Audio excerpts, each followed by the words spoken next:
नमस्कार. माझ्या आजच्या व्हिडिओमध्ये मी सगळ्यांचं स्वागत करत आहे. आज आपण बनवणार आहोत पनीर बिर्याणी. तर बिर्याणी करण्यासाठी त्याच्या खूप साऱ्या स्टेप आपल्याला फॉलो कराव्या लागतात. तर त्या प्रत्येक स्टेप बाय स्टेप कसं करायचं म्हणजे तुमचा वेळही वाचतो आणि बिर्याणी लवकर तयार होते. तर ते सगळं पाहण्यासाठी व्हिडिओ शेवटपर्यंत नक्की बघा. तर आता बिर्याणी करण्यासाठी सगळ्यात पहिले म्हणजे आपल्याला तांदूळ भिजवून ठेवायचे आहेत.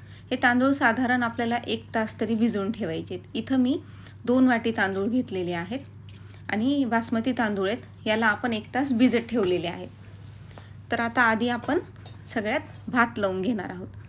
तर भात लावण्यासाठी मी इथं एका पॅनमध्ये बटर घालून घेतलेले. त्याच्यामध्ये आपल्याला खडे मसाले घालायचे आहेत. त्याच्यामध्ये मी मिरे, एक मोठी काळी विलायची, त्यानंतर थोडीशी दालचिनी, लवंग, जिरे हे सगळं घालून घेतलेलं आहे. याला आता आपल्याला छान परतून घ्यायचं आहे. आता हे परतल्यानंतर याच्यामध्ये आपण जे तांदूळ भिजवून ठेवले होते ते तांदूळ घालून घेऊया. तांदूळ घालून त्याला 2 मिनिट व्यवस्थित त्या मसाल्यामध्ये आपल्याला परतून घ्यायचे. आणि बिर्याणी किंवा कोणताही भाताचा प्रकार करताना पाणी हे आपण गरम केलेलंच यूज करायचं कधी पण. मग आता मी एका साईडला पाणी गरम करून ठेवलं होतं. 2 वाटी तांदूळ आहे तर त्याच्यासाठी मी 4 वाट्या पाणी घेतलेलं आहे. पाणी गरम करून घेतलेले ते आपण ह्याच्यामध्ये घालून आता मीठ घालून घेणार आहोत आणि याला झाकून आता साईडला ठेवून द्यायचं आहे भात होण्यासाठी. तर दुसऱ्या साईडला पनीर आपल्याला मॅरिनेट करून घ्यायचं आहे.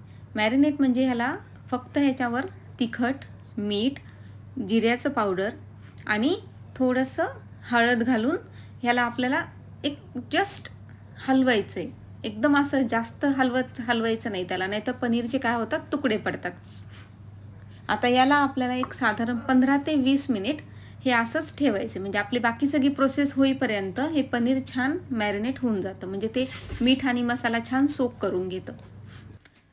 तर आता दुसरीकडे आपण आता कांदा आपल्याला तळून घ्यायचा आहे. कांदा आणि काजू. त्याच्यासाठी मी इथं एका छोट्या कढईमध्ये थोडंसं तेल घेतलेले. त्याच्यामध्ये काजू आता आपल्याला छान तळून घ्यायचे. हे सगळं आपण गार्निशिंगसाठी करून घेतो. तर आता काजू आपले छान लाल रंगावर तळून झालेले आहेत. आता याच्यानंतर आपल्याला ह्याच्यामध्ये छान कांदासुद्धा आपल्याला मस्त तळून घ्यायचा आहे. तर आता इथं मी साधारण एक मोठा कांदा आणि एक छोटा कांदा असं छान लांब लांब ह्याच्यामध्ये कट करून घेतलेले आणि याला आता आपल्याला तेलामध्ये मस्त परतून घ्यायचं आहे. चांगला गोल्डन ब्राऊन कलर येईपर्यंत याला परतून घ्यायचं. तर आता हे बघा, हे कांदासुद्धा आपला छान तळून झालेला आहे. हे असा केला म्हणजे कसं होतं, थोडासा क्रिस्पी होतो कांदा आणि ते खायला मग खूप छान लागतं. आता एक कांदा काढून घेऊ साईडला. एकीकडे बघा तुम्ही आता आपला भात पण तयार झालेला आहे.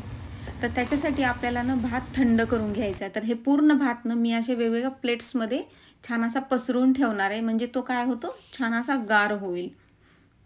तर आता हे पूर्ण भात आपण काढून घेऊयात. आता भात आपला थंड होतोय तोपर्यंत आता आपण भाजीची तयारी करू. भाजी करण्यासाठी मी इथे एका पॅनमध्ये एक मोठा चमचा तेल घेतलेले. त्याच्यामध्ये खडे मसाले घालायचे आहेत. त्याच्यामध्ये 3-4 मी मिरे, लवंग, 2 आपली हिरवी विलायची आणि थोडीशी दालचिनी घातलेली आहे आणि त्याच्यामध्ये हिरवी मिरची आता आपल्याला कट करून घातलेली आहे.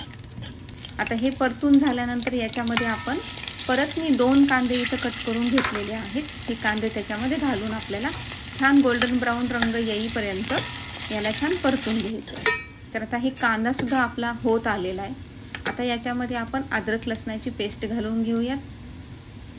तर हे मी अद्रक लसूण आणि कोथिंबिरीची पेस्ट करून घेतलेली आहे. ती साधारण मी इथे 1 चमचा घालून घेते. आता याला आपल्याला छान परतून घ्यायचं आहे. आता हे झाल्यानंतर याच्यामध्ये मसाले घालून घेऊ. मसाल्यामध्ये मी इथे 1 चमचा हळद, तिखट घालून घेतलेलं आहे. आता याला छान आपल्याला मिक्स करून घ्यायचं आहे. आणि ह्याच्यामध्ये मी थोडासा गरम मसाला घातलेला आहे. ते साधारण 1 चमचा घेतलेला आहे. आता हे छान आपल्याला परतून घ्यायचं आहे. आता याच्यामध्ये मी फेटलेलं एक अर्धी वाटी साधारण दही घेतलेलं आहे. हे दही आपल्याला याच्यामध्ये घालून घ्यायचं आणि पटपट ह्याला मिक्स करायचं. आता हे छान मिक्स झाल्यानंतर त्याला थोडंसं तेल सुटेपर्यंत आपल्याला तसंच ठेवायचं आहे. आणि याच्यामध्ये मग मी आता एक साधारण 2 टमाटे घेतले होते, त्याची मी प्युरी करून घेतलेली आहे. हे टोमॅटो त्याच्यामध्ये घालून घ्यायचे. टोमॅटो जर खूप आंबट असतील तुमचे तर मग टोमॅटो कमी घालायचा आणि जर दही जास्त आंबट असेल तर मग थोडंसं दही कमी घालायचं. आता ते सगळं मिश्रण आपल्याला तेल सुटेपर्यंत ठेवायचं आहे. तर मग एका साईडला आता आपण पनीर तळून घेणार आहोत. तळून म्हणजे याला फक्त थोडंसं शॅलो फ्राय करून घ्यायचं आहे.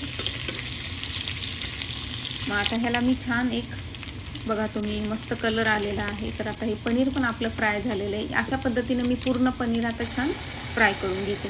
आता इकडं पण आपली ही ग्रेव्ही छान तेल सुटत आली होते त्याच्यामध्ये. मग आता मी याच्यामध्ये साधारण 2 वाटी पाणी घातलेलं आहे. त्याच्यावर पुन्हा छान कसुरी मेथी घालून घ्यायची आहे आणि याला मस्त आता छान हलवून घ्यायचे. आणि ही सगळी प्रोसेस आता पुन्हा बारीक गॅसवर करून घ्यायची आहे. गॅस बारीक करून घ्यायचा, त्याच्यामध्ये मीठ घालून घ्यायचं आणि आता याच्यामध्ये आपण पनीर घालून घेणार आहोत. आता हे पनीर घालून सुद्धा बारीक गॅसवर ह्याला चांगले 10 ते 15 मिनिट भाजी आपली छान उकळून घ्यायची आहे. म्हणजे ते कसं होतं, सगळे मसाले मस्त एकत्र होतात आणि भाजी एकदम छान होऊन जाते. मग आता हे झाली आपली भाजी पण तयार. आता ही भाजी झाल्यानंतर आपला भात पण गार झालेला आहे.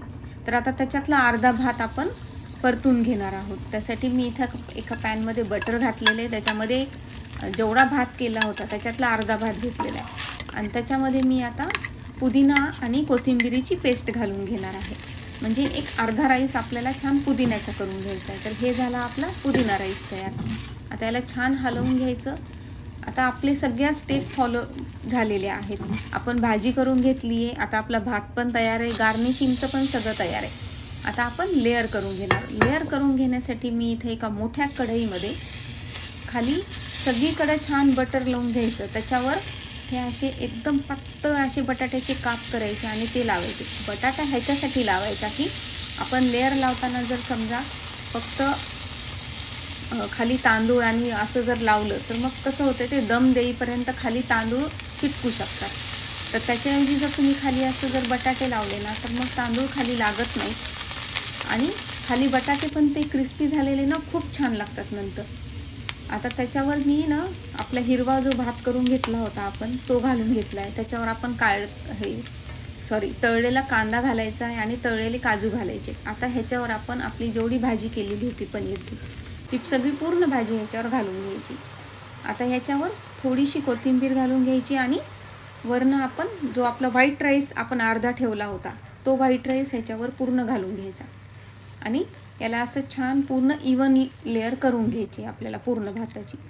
आता ही तयार झाली आहे. ह्याच्यावर आता परत आपण जो कांदा रिमेनिंग आपला जो राहिलेला होता तळलेला तो पूर्ण ह्याच्यावर कांदा घालून घ्यायचा.